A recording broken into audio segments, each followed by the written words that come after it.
तो आज का जो हमारा श्लोक है वो है 2.49। दूरेण हि अवरं कर्म बुद्धि योगा धनंजय बुद्धयो शरणम अन्विच्छ कृपणा फल हेतवः। हे धनंजय, भक्ति के द्वारा समस्त गृहित कर्मों से दूर रहो और उसी भाव से भगवान की शरण ग्रहण करो। जो व्यक्ति अपने सकाम कर्म फलों को भोगना चाहते हैं वे कृपण हैं। तात्पर्य श्रील प्रभुपाद के द्वारा। श्रील प्रभुपाद की जय। जो व्यक्ति भगवान के दास रूप में अपने स्वरूप को समझ लेता है वह कृष्ण भावनामृत में स्थित रहने के अतिरिक्त सारे कर्मों को छोड़ देता है। जीव के लिए ऐसी भक्ति कर्म का सही मार्ग है। केवल कृपण ही अपने सकाम कर्मों का फल भोगना चाहते हैं, किंतु इससे वे भवबंधन में और अधिक फंसते जाते हैं। कृष्ण भावनामृत के अतिरिक्त जितने भी कर्म संपन्न किए जाते हैं वे ग्रहित हैं, क्योंकि इससे कर्ता जन्म मृत्यु के चक्कर में लगातार फंसा रहता है। अतः कभी इसकी आकांक्षा नहीं करनी चाहिए कि मैं कर्म का कारण बनूं। कृष्ण भावनामृत में हर कार्य कृष्ण की तुष्टि के लिए किया जाना चाहिए। कृपणों को यह ज्ञात नहीं है कि देववश या कठोर श्रम से अर्जित संपत्ति का किस तरह सदुपयोग करें। मनुष्य को अपनी सारी शक्ति कृष्ण भावनामृत अर्जित करने में लगानी चाहिए, इससे उसका जीवन सफल हो जाएगा। कृपणों की भांति अभागे व्यक्ति अपनी मानवीय शक्ति को भगवान की सेवा में नहीं लगाते। वेरी बोल, वेरी इंपॉर्टेंट थिंग। भगवान यहाँ पर बहुत ही महत्वपूर्ण बात यहाँ पर बता रहे हैं। ध्यानपूर्वक समझिए। आशा है कल का विषय जो था वो आपने अच्छे से समझा होगा। उस विषय को कई बार समझना पड़ेगा, कई बार पढ़ना पड़ेगा, तब वो बात समझ में आएगी। तो आज का जो श्लोक है यहाँ पर 3 महत्वपूर्ण बातें भगवान इस श्लोक में बता रहे हैं। पहली बात क्या है? पहली बात भगवान भक्ति योग के विषय में बता रहे हैं। भक्ति योग या बुद्धि योग जिसको हम कहते हैं, उसकी तुलना सकाम कर्मों के द्वारा। सकाम कर्म क्या है? जो भी हम पुण्य अर्जित करते हैं या अपनी इच्छाओं के लिए जो भी कार्य करते हैं इच्छा पूर्ति के लिए। ऑलरेडी हम पिछली कक्षा में इस विषय पर डिटेल में बात कर चुके हैं। तो भक्ति योग या बुद्धि योग की तुलना सकाम कर्मों से कर रहे हैं। और भगवान क्या कह रहे हैं? भक्ति योग की तुलना में सकाम कर्म क्या है? एकदम तुच्छ है। और बुद्धि योग का पालन जो व्यक्ति करता है उसके धीरे धीरे धीरे सारे जितने भी सकाम कर्म हैं वो नष्ट हो जाते हैं। बुद्धि योग अर्थात कृष्ण भावनामयी जीवन। जब कोई व्यक्ति कृष्ण भावनामयी जीवन में आता है तो हृदय में जितनी इच्छाएं वो पाले बैठा रहता है। बचपन से लेकर बड़ा होने तक जो भी माँ बाप ने भरा है, जो भी स्कूल में कुलीग्स ने दिमाग में भरा है, पड़ोसियों ने दिमाग में भरा है, या पूर्व जन्म के जो हम संस्कार लेकर आए हैं उनके कारण जो इच्छाएं, जो इंद्रिय तृप्ति करने की हमारी इच्छा भरी हुई है, वो सब धीरे धीरे नष्ट हो जाती है। और दूसरा जो ज्ञान यहाँ पर दे रहे हैं भगवान, वो कह दे रहे हैं कि जीव को बुद्धि योग की शरण ग्रहण करनी ही करनी चाहिए। और तीसरा बात यहाँ पर भगवान कर रहे हैं कि कृपण व्यक्ति अपने जितने भी सकाम कर्म वो करता है अपने जीवन में, उनका फल भोगना चाहता है। इन 3 विषयों के ऊपर भगवान जो है आज के श्लोक में यहाँ पर बात कर रहे हैं। तो सकाम कर्मों का फल क्या है? 1 by 1 थोड़ा सा इन तीनों विषयों के ऊपर चर्चा करेंगे थोड़ा थोड़ा। सकाम कर्मों के फल की बात क्या है? क्यों करता है व्यक्ति सकाम कर्म? क्यों उसका फल चाहता है? क्योंकि दिमाग में क्या डाला गया है कि जितने हम पुण्य अर्जित करेंगे उसके बदले हमें स्वर्ग में भोग भोगने के लिए मिलेंगे। लोगों को स्वर्ग से ऊपर कुछ पता ही नहीं, कृष्ण लोक के विषय में पता ही नहीं। इसलिए सामान्य जगत में देखिए, जब कोई व्यक्ति शरीर छोड़ देता है तो उसके बच्चे अपने पेरेंट्स के लिए क्या लिखवाते हैं? स्वर्गवासी, भक्त धामवासी लिखवाते हैं। लेकिन सामान्य व्यक्ति क्या? स्वर्गवासी। उन्हें स्वर्ग से ऊपर कुछ पता ही नहीं, स्वर्ग का भोग करना चाहते हैं। लेकिन प्रभुपाद जी क्या कहते हैं? ये स्वर्ग का भोग जो जीव भोगना चाहता है ये क्या है? ये खारे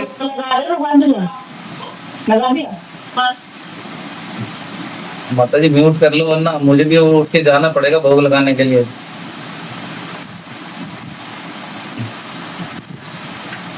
तो प्रभुपाद जी क्या कह रहे हैं कि ये जो सकाम कर्मों का फल है जिसे व्यक्ति भोगना चाहता है वो खारे पानी के समुद्र की तरह है, जिसका कोई लाभ नहीं है। वो व्यक्ति की प्यास को नहीं बुझा सकता। इतना अपार जल होने के बाद भी आपको एक गिलास पीने योग्य जल नहीं मिलता। यानी कृष्ण भावनामृत में प्राप्त होने वाला जो आनंद है, उसका जो जल है, उसकी एक बूंद की तुलना भी ये पूरा खारे पानी का समुद्र नहीं कर सकता। दोनों में कोई तुलना ही नहीं है। तो सकाम कर्मों से जो हमें फल प्राप्त होते हैं वो बड़े तुच्छ बताए गए हैं। आनंद है लेकिन बहुत क्षणिक है, टेम्परेरी है, और नीचे गिराने वाला, बांधने वाला, फंसाने वाला है। श्रीमद् भागवतम में चर्चा आती है राजा नहुष की। उन्होंने सकाम कर्म बहुत किए, बहुत पुण्य अर्जित किए, जिसके परिणाम स्वरूप उनको स्वर्ग में इंद्र का पद जो है वो प्राप्त हुआ। इंद्र का पद जो उन्होंने प्राप्त कर लिया, उनके अंदर वो पद आने के बाद गर्व आ गया और उन्होंने ब्राह्मणों के प्रति कई अपराध किए, और उन अपराधों के स्वरूप उनको अनेक युगों तक सर्प की योनि मिली और सर्प की योनि में उन्हें रहना पड़ा। यानी जो उन्होंने पुण्य कर्म किए, सकाम कर्म किए, वो उनकी रक्षा नहीं कर पाए निम्न योनि में गिरने से। सकाम कर्म सुरक्षा की गारंटी देते हैं? नहीं, बिल्कुल नहीं देते। इसके विपरीत भक्ति जो है, भगवान की भक्ति यानी कृष्ण भावना में जो जीवन व्यक्ति जीता है, क्या वो गारंटी देता है हमें नीचे की योनियों में जाने से रक्षा करने की? भगवान खुद भगवत गीता में कह रहे हैं कि उसको मैं गारंटी देता हूँ, ऐसे व्यक्ति की रक्षा मैं स्वयं करता हूँ। भगवान क्या है? कौनते प्रतिजानी नामे भक्त्या प्रणश्यति। हे अर्जुन, घोषणा कर दो मेरे भक्त का तो नाश होता ही नहीं है, उसको कुछ हानि होने वाली नहीं है। वही क्या एक और जगह कहते हैं, नेहा विक्रम नाशो अस्ति प्रत्यवायो न विद्यते। मेरे भक्त का कभी नाश हो ही नहीं सकता। भगवान गारंटी दे रहे हैं इस बात को। जब भगवान गारंटी देते हैं फिर हमें डरने की क्या जरूरत है? अन्य जगह कहते हैं, अनन्यास चिंतयन्तो माम ये जना पर्युपासते तेषां नित्याभियुक्तानां योगक्षेमं वहाम्यहम्। जो तुम्हारे पास है मैं रक्षा करता हूँ उसकी, जो नहीं है उसको प्रदान करता हूँ। कौन करेगा ऐसा? सकाम कर्मों के चक्कर में लगे रहने वाले लोगों को इतनी सुरक्षा मिलने वाली है? नहीं।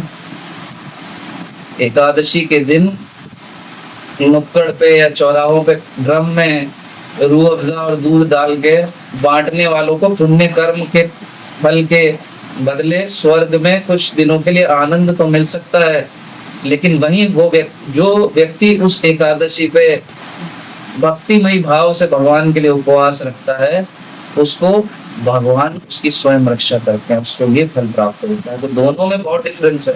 वही बात यहाँ पर प्रभुपाद जी बताना चाह रहे हैं, वही बात भगवान अर्जुन से कह रहे हैं कि सकाम कर्मों और कृष्ण भावनामयी जो कर्म है, बुद्धि हो गए, भक्ति हो गए, दोनों में बहुत अंतर है। ये जो सकाम कर्म है ये बिल्कुल तुच्छ है।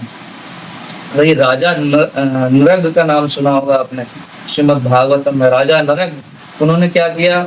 उन्होंने बहुत सारी वो गायें दान किया करते थे, गौ दान किया करते थे। एक बार कुछ ऐसा हुआ कि जो गौ दान की हुई थी वही गौ उनके जो गौशाला थी उसमें लौट आई किसी प्रकार, और उन्होंने किसी और को दान कर दी। तो जिस पहले व्यक्ति को दान की थी वो आ गया, बोला मुझे मेरी गाय चाहिए महाराज, मुझे पता लगा है आपने वापस ले ली गाय, ये ठीक नहीं है। तो राजा बोला कि नहीं नहीं, मैंने तो गाय वापस नहीं ली। तो ब्राह्मण क्रोधित हो गया, उसने राजा नरक को श्राप दिया कि आप जो है निम्न योनि में जाएं। और फिर वो एक कुएं में गिरगिट के रूप में उन्हें जन्म मिला। और बाद में जब भगवान श्री कृष्ण इस धरा धाम पे अपनी लीला कर रहे थे ग्वाल बालों के संग जंगल में, तो बहुत बड़ा गिरगिट जब मित्रों ने देखा तो कृष्ण से पूछा, ये इतना बड़ा गिरगिट देखो। तो कृष्ण ने तब अपना हाथ लंबा किया कुएं में, उस जाके जब स्पर्श किया उस गिरगिट को, तो वो अपने स्वरूप में आ गए। भगवान श्री कृष्ण ने राजा नरक का उद्धार किया। तो क्या समझ रहे हैं यहाँ पे हम? सकाम कर्म रक्षा नहीं कर सके, गौ दान करता था इतनी, फिर भी श्राप मिल गया, निम्न योनियों में गया। वहीं थोड़ा सा भगवान का संपर्क मिला तो उसका उद्धार हो गया। तो दोनों में कोई तुलना नहीं है। सकाम कर्म के पीछे हमें दौड़ना बंद करना होगा। कंफ्यूजन क्या है पहले पॉइंट का, कि भक्ति योग जो है कर्म कांड की अपेक्षा बहुत अधिक श्रेष्ठ है। और दूसरा पॉइंट अगर हम बात करें, वहां पर हम देखें जहाँ भगवान कह रहे हैं अर्जुन से भी कि तुम्हें जो है भक्ति योग में लगना चाहिए। तो यहाँ पर पहली लाइन में धनंजय शब्द कह रहे हैं भगवान अर्जुन को। धनंजय मतलब ऐसा व्यक्ति जिसके पास बहुत धन हो या धन पर उसने विजय पा ली हो। अर्जुन एक ऐसा व्यक्ति है जो आध्यात्मिक धन का धनी है। भगवान कह रहे हैं तुम धनी तो हो, लेकिन अभी बुद्धि योग की शरण लो, अर्थात जो मैं आदेश दे रहा हूं अर्जुन, उसको ग्रहण करो, उसको स्वीकार करो, यानी युद्ध करो। स्वयं भगवान आदेश दे रहे हैं अर्जुन को कि अर्जुन युद्ध करो। तो इससे बड़ा कोई बुद्धि योग या भक्ति योग अर्जुन के लिए नहीं हो सकता। हम अपने ऑफिस में बॉस को प्रसन्न करने का प्रयास करते हैं, नए नए काम करते हैं, प्रोजेक्ट रिपोर्ट्स दिखाते हैं, लेकिन वही बॉस अगर आके कहे कि लो जरा ये 50 पेज की बुकलेट है, इसको फोटो कॉपी करके ले आओ, तो क्या हम बॉस को कहें नहीं नहीं बॉस मुझे तो अपना प्रोजेक्ट कंप्लीट करना है? या आप उस फोटो कॉपी को जाओगे, फोटो कॉपी करके बॉस को ला के दे दोगे? बॉस को प्रसन्न करना अल्टीमेटली उद्देश्य है। बॉस प्रसन्न तो प्रमोशन मिल जाएगा। तो हम उसको नहीं बताते कि हमें दूसरे काम है। तो ऐसे ही भगवान श्री कृष्ण का आदेश जो है, यदि अर्जुन यहाँ पर मान लेता है तो अर्जुन वो प्राप्त कर सकता है जो अर्जुन पाना चाहता है, हृदय की शांति, या जो अल्टीमेटली व्यक्ति को पाना चाहिए। लेकिन अर्जुन अपने उद्देश्य से यहाँ पर भटक रहा है। तो भगवान उसको कह रहे हैं कि तुम बुद्धि योग का पालन करो अर्जुन। और तीसरी बात यहाँ पर भगवान कह रहे हैं कि कृपण व्यक्ति जो है वो अपने सकाम कर्मों को भोगना चाहता है। कौन है कृपण व्यक्ति? कृपण मतलब समझते हैं आप? कृपण मतलब कंजूस व्यक्ति या लालची व्यक्ति, यानी ऐसा व्यक्ति जिसके पास पैसा है, धन है, पर वो खर्च नहीं करता।